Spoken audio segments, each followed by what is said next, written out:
ಇನ್ನು ನೀಟ್ ವಿಚಾರವಾಗಿ ರಾಹುಲ್ ಗಾಂಧಿ ಪ್ರತಿಭಟನೆಯಲ್ಲಿ ಬಹಳ ಬ್ಯುಸಿ ಆಗಿದ್ದಂತ ಕಾರಣಕ್ಕಾಗಿ ರಾಜ್ಯ ಸಚಿವ ಸಂಪುಟ ವಿಸ್ತರಣೆ ವಿಚಾರ ನೆನೆಗುದಿಗೆ ಬಿದ್ದಿತ್ತು. ಇನ್ಫ್ಯಾಕ್ಟ್ ಮೊನ್ನೆ ಯಾರ್ಯಾರು ಈ ಕಡೆಯಿಂದ ಹೋಗಿದ್ರು ಅವ್ರನ್ನೆಲ್ಲ ಪ್ರಧಾನಿ ಮೋದಿ ನಿವಾಸದ ಮುಂದೆ ಕೂರಿಸ್ಕೊಂಡು ಅವ್ರ ಸಮೇತನೂ ಪ್ರತಿಭಟನೆ ಎಲ್ಲ ನಡೆದಿತ್ತು. ಆ ಕಾರಣಕ್ಕಾಗಿ ಹೋದಂತ ವಿಚಾರವಾಗಿ ಅಲ್ಲಿ ಮಾತುಕತೆ ಮಾಡೋದಕ್ಕಾಗಿರಲಿಲ್ಲ. ಆದ್ರೀಗ ದೆಹಲಿಯಲ್ಲಿ ಸ್ವಲ್ಪ ವಾತಾವರಣ ತಿಳಿಯಾಗಿದೆ. ನೀಟ್ ಕಿಚ್ಚು ಬಹುತೇಕ ತಣ್ಣಗಾಗ್ತಾ ಇದೆ. ಹೀಗಾಗಿ ಇದೀಗ ಮತ್ತೆ ಸಂಪುಟ ವಿಸ್ತರಣೆ ವಿಚಾರ ಮುನ್ನೆಲೆಗೆ ಬರ್ತಾ ಇದೆ. ಒಂದ್ ಕಡೆ ಮಲ್ಲಿಕಾರ್ಜುನ ಖರ್ಗೆ ಅವರು ಇವತ್ತೇ ದೆಹಲಿಗೆ ಹಾರಿದ್ದಾರೆ. ಮತ್ತೊಂದ್ ಕಡೆ ಸಿಎಂ ಡಿಕೆ, ಮಾಜಿ ಸಿಎಂ ಸಿದ್ದರಾಮಯ್ಯ, ಕೆಪಿಸಿಸಿ ಅಧ್ಯಕ್ಷ ಬಿಕೆ ಹರಿಪ್ರಸಾದ್ ನಾಳೆ ದೆಹಲಿಗೆ ಹಾರ್ತಾ ಇದ್ದಾರೆ. ಇನ್ನೊಂದ್ ಕಡೆ ಆಕಾಂಕ್ಷಿಗಳ ದಂಡೆ ಹೈಕಮಾಂಡ್ ಬಾಗಿಲು ತಡ್ತಾ ಇದೆ. ಹಾಗಾದ್ರೆ ಯಾರ್ಯಾರಿಗೆ ಗ್ರೀನ್ ಸಿಗ್ನಲ್ ಸಿಗಬಹುದು, ಯಾರಿಗೆ ಶಾಕ್ ಆದಿರಬಹುದು? ಬನ್ನಿ ಇದಕ್ಕೆ ಸಂಬಂಧಪಟ್ಟ ಹಾಗಿನ ರಾಜ್ಯ ರಾಜಕೀಯದ ಎಕ್ಸ್ಕ್ಲೂಸಿವ್ ರಿಪೋರ್ಟ್ ನಿಮ್ಮ ಮುಂದೆ.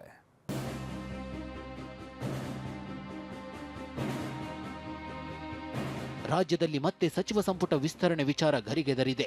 ಇಂದು ದೆಹಲಿಗೆ ಹೋಗಬೇಕಿದ್ದ ಸಿಎಂ ಡಿಕೆ ಶಿವಕುಮಾರ್ ಪ್ರವಾಸ ರದ್ದಾಗಿದ್ದು, ನಾಳೆ ಬೆಳಗ್ಗೆ 9:30ಕ್ಕೆ ಡಿಕೆ ದೆಹಲಿಗೆ ಹಾರಲಿದ್ದಾರೆ. ನಾಳೆ ಸಂಜೆ ದೆಹಲಿಯಲ್ಲಿ ರಾಜ್ಯ ಸಂಸದರ ಜೊತೆ ಮಹತ್ವದ ಸಭೆ ನಡೆಸಲಿರುವ ಡಿಕೆಶಿ ಮಂಗಳವಾರ ಹೈಕಮಾಂಡ್ ನಾಯಕರ ಜೊತೆ ಸಂಪುಟ ವಿಸ್ತರಣೆ ಕುರಿತ ಅಂತಿಮ ಲೆಕ್ಕಾಚಾರ ಹಾಕಲಿದ್ದಾರೆ. ಮಾಜಿ ಸಿಎಂ ಸಿದ್ದರಾಮಯ್ಯ, ಕೆಪಿಸಿಸಿ ಅಧ್ಯಕ್ಷ ಬಿಕೆ ಹರಿಪ್ರಸಾದ್ ಸಹ ನಾಳೆ ದೆಹಲಿಗೆ ತೆರಳಲಿದ್ದಾರೆ. ಹೈಕಮಾಂಡ್ ಏನಾದರೂ ಗ್ರೀನ್ ಸಿಗ್ನಲ್ ಕೊಟ್ರೆ ಜುಲೈ 29 ಅಥವಾ 30ರಂದು ಅಂದ್ರೆ ಇದೇ ಬುಧವಾರ ಅಥವಾ ಗುರುವಾರ ನೂತನ ಸಚಿವರ ಪ್ರಮಾಣ ವಚನ ಆಗುವ ಸಾಧ್ಯತೆ ಇದೆ.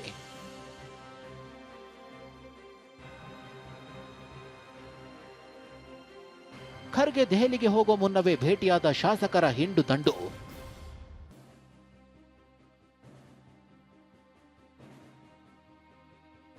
ನಮ್ಮನ್ನು ಪರಿಗಣಿಸಿ ಎಂದು ಕೈ ಅಧ್ಯಕ್ಷರ ಮುಂದೆ ಮನವಿಗಳ ಮಹಾಪೂರ.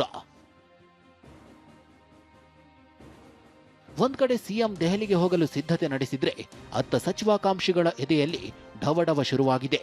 ಎಐಸಿಸಿ ಅಧ್ಯಕ್ಷ ಮಲ್ಲಿಕಾರ್ಜುನ ಖರ್ಗೆ ಮಧ್ಯಾಹ್ನ 2 ಗಂಟೆಗೆ ದೆಹಲಿಗೆ ಹಾರುವ ಮುನ್ನವೇ ಬೆಂಗಳೂರಿನಲ್ಲಿ ಆಕಾಂಕ್ಷಿಗಳ ದಂಡೆ ಅವರ ಮನೆಗೆ ಬಂದಿತ್ತು. ಹಂಪನಗೌಡ ಬಾದರ್ಲಿ, ದದ್ದಲ್, ಅಜಯ್ ಸಿಂಗ್, ರಹೀಂ ಖಾನ್ ಸೇರಿ 10ಕ್ಕೂ ಹೆಚ್ಚು ಶಾಸಕರು ಖರ್ಗೆ ಭೇಟಿಯಾಗಿ ನಮಗೊಂದು ಚಾನ್ಸ್ ಕೊಡಿ ಎಂದು ಮನವಿ ಮಾಡಿದ್ದಾರೆ. ಅಷ್ಟೇ ಅಲ್ಲ, ಖರ್ಗೆ ದೆಹಲಿ ವಿಮಾನ ಏರುತ್ತಿದ್ದಂತೆ ಬಿ ನಾಗೇಂದ್ರ, ವಿಜಯಾನಂದ ಕಾಶಪ್ಪನವರ್, ರಾಘವೇಂದ್ರ ಹಿಟ್ನಾಳ್ ಪ್ರತ್ಯೇಕ ವಿಮಾನಗಳಲ್ಲಿ ದೆಹಲಿಗೆ ಹಾರಿ ತಮ್ಮ ಲಾಬಿ ತೀವ್ರಗೊಳಿಸಿದ್ದಾರೆ. ಫಸ್ಟ್ ಟೈಮ್ ಮಂತ್ರಿಮಂಡಲ ಮಾಡ್ಬೇಕಾದ್ರೆ ಸುರ್ಜೇವಾಲಾನೇ ಹೇಳಿದ್ರು, first time after 2.5 years will remove everybody except on 5-6 senior members, will give chance to everybody ಅಂತ ಹೇಳಿದ್ದಾರೆ. ಅದೇನೇ ನಾವು ಅದೇ ಮಾತನ್ನ ಮುಂದೆ ಇಟ್ಕೊಂಡು ನಾವು ಫೈಟ್ ಮಾಡ್ತಾ ಇದೀವಿ. ನನ್ನ ಪ್ರಕಾರ ಇನ್ನೂ 20 ಇದೆ, 20ರೊಳಗೆ 15 ಜನಕ್ಕೆ ಹೊಸಬ್ರು ಕೊಡ್ಬೋದು ಅಂತ ನಾವು ಎಕ್ಸ್ಪೆಕ್ಟ್ ಮಾಡ್ತಾ ಇದ್ದೀವಿ. ನಮಗೆ ಭರವಸೆ ಇದೆ, ಯಾಕಂದರೆ ಕೋಲಾರ ಜಿಲ್ಲೆಗೆ ಕಳೆದ 3 ಬಾರಿ ಅವಕಾಶ ಕೊಡದಿರೋದ್ರಿಂದ ಈ ಬಾರಿ ಕೊಡಲೇಬೇಕು ಅಂತೇಳಿ ನಾವು 4 ಮಂದಿ ಶಾಸಕರು ಇರ್ತಕ್ಕಂಥ 6 ಮಂದಿಯಲ್ಲಿ 4 ಮಂದಿ ಕಾಂಗ್ರೆಸ್ನವರು ಒತ್ತಾಯಪೂರ್ವಕವಾಗಿ ಕೇಳ್ತಾ ಇದ್ದೀವಿ. ಇನ್ನು ಚಿತ್ರದುರ್ಗದಲ್ಲಿ ಶಾಸಕ ಶಿವಗಂಗಾ ಬಸವರಾಜ್ ಅವರ ಸ್ಟೈಲ್ ಬೇರೆಯದ್ದೇ ಇದೆ. ನಾನು ಪಕ್ಷದಲ್ಲಿ ಶಿವನ ಮುಂದಿನ ಬಸವ ಇದ್ದಂತೆ ಡಿಕೆಶಿ ಸಾಹೇಬರನ್ನ ಗಣಪತಿಯಂತೆ ಸುತ್ತುವರಿಯುತ್ತೇನೆ. ಮಂತ್ರಿಗಿರಿ ಕೊಟ್ಟರೆ ಗುಡ್, ಕೊಡದಿದ್ರೆ ವೆರಿ ಗುಡ್ ಎಂದು ಮಾರ್ಮಿಕವಾಗಿ ನುಡಿದಿದ್ದಾರೆ.